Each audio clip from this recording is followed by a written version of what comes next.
तो पिछली वीडियो में हमने बात करी थी कैसे फ्रेंच रेवोल्यूशन हुआ पूरे घटनाक्रम के बारे में, और आज हम बात करने वाले India size and location lesson के बारे में, जो कि है क्लास 9 की ज्योग्राफी का पहला lesson.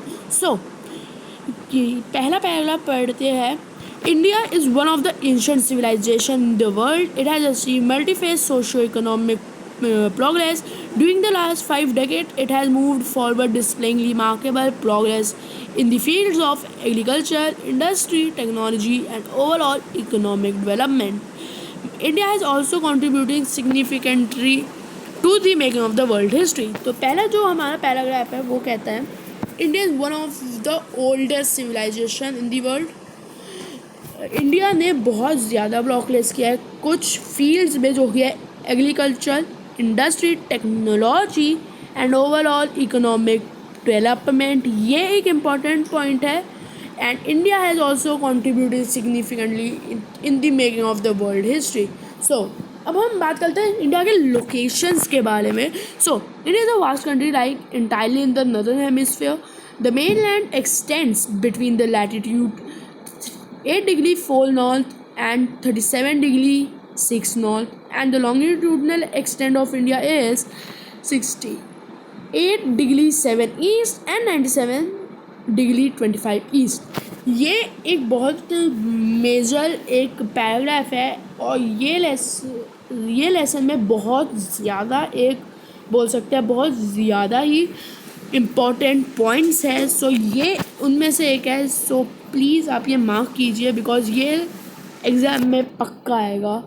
The tropic of cancer which is 23 degree 30 north divides the country into almost 2 equal parts. To the southeast and to the southwest of the mainland lies the Andaman Nicobar Islands and the Lakshadweep Islands in Bay of Bengal and Arabian Sea respectively. Find out the extent of these group of islands from your address. So ये paragraph बोलते हैं, the tropic of cancer divides India into 2 almost equal halves, और India के south east और south west में Andaman and Nicobar islands and Lakshadweep islands है। Andaman and Nicobar islands are in south east and Lakshadweep islands is in the south west. Andaman Nicobar island is in bay of Bengal, Lakshadweep island is in Arabian Sea.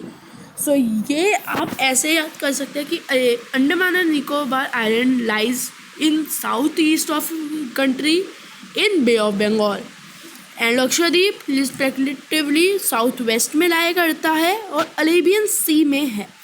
So the size of India, the landmass of India has an area about 3.28 million square kilometers. India's total area account for about 2.4% of the total geographical area. सो ये कहते हैं कि भाई पूरा जो India का land mass है वो ऑलमोस्ट 3.28 मिलियन स्क्वायर किलोमीटर्स का है, और ये पूरे वर्ल्ड का 2.4% ऑफ होल वर्ल्ड की जोग्राफिकल एरिया है। So from figure 1.2 it is clear that India is the 7th largest country of the world.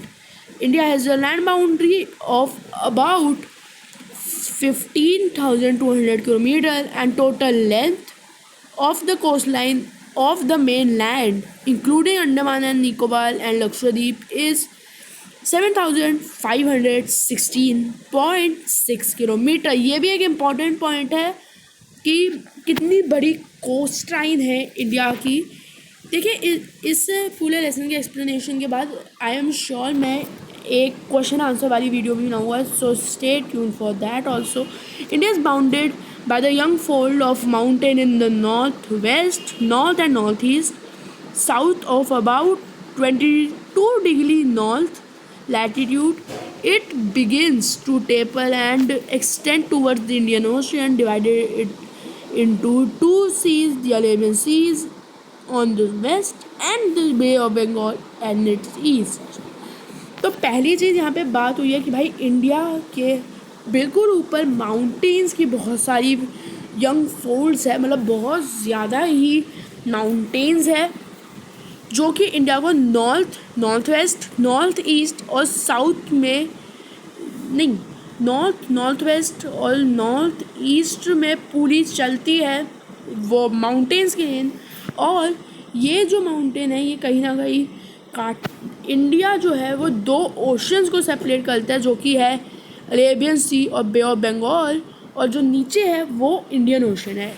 अगर हम देखें सो ये देखिए मैप भी दिया गया है, तो इस साइड अगर हम देख जाए जो है नीचे इंडियन ओशन है, हम देख सकते हैं। सो आपको पता होगा इस तरफ ना बांग्लादेश है, ठीक है। सो जहाँ बांग्लादेश है करीब करीब कहीं इधर श्रीलंका की साइड बे ऑफ बंगाल है, एंड उल्टी बे ऑफ बंगाल की दूसरी तरफ है हमारा अरेबियन सी। सो बेसिकली ये है कि हम दो ओशंस को भी एक साथ मिलने से रोकते हैं। Latitudinal and longitudinal extent of the mainland is about 30 degrees. Despite this fact, the east-west extent appears to be smaller than the north-south extent. देखिए अब यहाँ पे जो बात है ना ये है कि एक सेकेंड कि कैसे लॉन्गिट्यूडनल एक्सटेंट और लैटिट्यूडनल एक्सटेंट कैसे इंडिया के। देखिए पहली चीज़ लैटिट्यूडनल एक्सटेंट आप देख सकते हैं थोड़ा सा कर्व्ड है। सो अभी ऐसा क्यों है, देखिए जो अर्थ है ना वो बिल्कुल सीधी नहीं है, वो थोड़ी सी स्लाइट होती है, एंड दैट्स वाई दोनों लाइनें अगर हम देखें तो थोड़ी सी कर्व्ड दिखती है हमें। सो अब हम पढ़ते आगे। From Gujarat to Arunachal Pradesh there is a time lag of 2 hours, hence time along the standard meridian of India which is 82 degree 30 east। ये भी एक याद करने वाली चीज़ है बिकॉज ये भी आती है कभी कभी। पासिंग थ्रू मिर्ज़ापुर इन उत्तर प्रदेश और is taken as the standard meridian time for the whole country. The latitudinal extent influence the duration of the day and night as one moves from south to north। सो अर्थ जो है ना वो south to north rotate होती है, ठीक है। अब होएगा क्या, देखिए जो गुजरात है अगर हम देखें तो गुजरात जो है वो साउथ में है, and on the other hand Arunachal Pradesh जो सबसे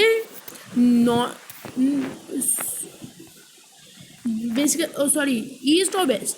तो बेसिकली जो गुजरात और अरुणाचल प्रदेश है उनमें बेसिकली 2 घंटे का टाइम लैग है। तो इस टाइम लैग को बेसिकली कम करने के लिए या बोल सकते हैं पूरे भारत के लिए एक टाइम लेने के लिए जो टाइम 82 डिग्री 30 होता है, जो टाइम 82 डिग्री 30 लॉन्गिट्यूड में चलता है टाइम, उसे पूरे भारत के लिए एक स्टैंडर्ड टाइम ले लिया जाता है।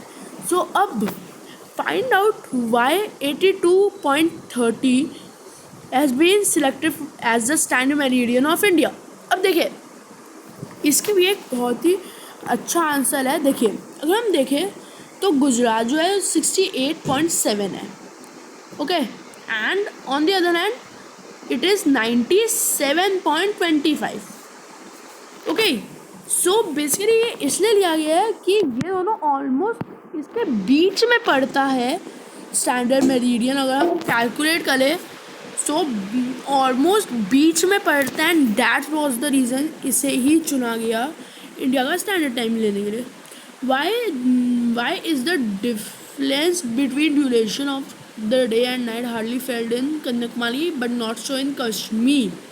अब इसका भी एक आंसर है। देखिए अगर हम देखें तो कन्याकुमारी हम जानते हैं बिल्कुल नीचे है और कश्मीर थोड़ा ऊपर है, ठीक है। सो इसका थोड़ा सा टाइम फेल्ड इसलिए होता है कि जो यहाँ वाला जो टाइम है, जो ऊपर टाइम है, वो थोड़ा स्लाइटली थोड़ा आगे है कन्याकुमारी से। So that is the reason कि ये होता है। तो अब हम आगे बढ़ते हैं। India and the world. India landmass has a central location between east and west Asia. India is a southward extension of the Asian continent. The transport Indian Ocean routes which connect the countries of Europe in the west and the country of East Asia provides a strategic central location of India. तो अब ये क्या पूरी कहानी है मैं बताता हूँ। देखिए पहली चीज़, इंडिया ना बहुत एक स्ट्रैटेजिक करीब बहुत स्ट्रॉन्ग पोजीशन है। अगर हम ऐसे देखे जाए, नीचे जाते हैं थोड़ा, तो देखिए पहली चीज़ पूरा सी से ऑलमोस्ट 3 जगह से फुल सी है, ठीक है, 2 जगह से फुल सी है। ओके, तो इससे क्या होता है, बेसिकली जो भी ट्रांसपोर्ट पूरे वर्ल्ड का है ना, उन्हें अगर इंडिया के मतलब बेसिकली अगर उन्हें ईस्ट एशिया में जाना है फ्रॉम वेस्ट एशिया, तो भी इंडिया का सहारा चाहिए। तो बेसिकली ऐसी जो लोकेशन है ना, ये बहुत ही एक अच्छी स्ट्रैटेजिक पोजीशन मिली हुई है इंडिया को। So Deccan peninsula produce into the Indian Ocean, thus helping India to establish close contact with West Asia, Africa and Europe from the western coast and the southeast and East Asia from eastern coast. Basically अब ये बता रहे हैं कि eastern coast कहाँ लाया करता है और वेस्टर्न कोस्ट हमारा कहाँ टच होता है। बेसिकली वेस्टर्न और ईस्टर्न कोस्ट का हम बोल सकते हैं एक तरह का कि ये जो एरिया है यहाँ से आप कहाँ कहाँ जा सकते हो, ये फुल है। So no other country has long coast line on the Indian ocean as India has, and indeed it is Indian element position in the Indian ocean which justifies naming an ocean after it. पहली चीज़, पूरी दुनिया में इतनी बड़ी coast line किसी की नहीं है जितनी इंडिया की है, ठीक है। And this is the reason why a whole ocean is named after India, and this is why ये है कि एक पूरा ओशन इंडिया के नाम में है, बिकॉज इतनी बड़ी कोस्ट है। सो देखिए इस वीडियो के लिए इतना ही रखते हैं। तो आशा है आपको ये वीडियो पसंद आई होगी। अगर आई है तो भाई वीडियो को लाइक कर दीजिए, चैनल को भी सब्सक्राइब कर दीजिए, और इस कहानी को हम आगे अगली वीडियो में बढ़ाएंगे। तो तब तक के लिए आराम कीजिए।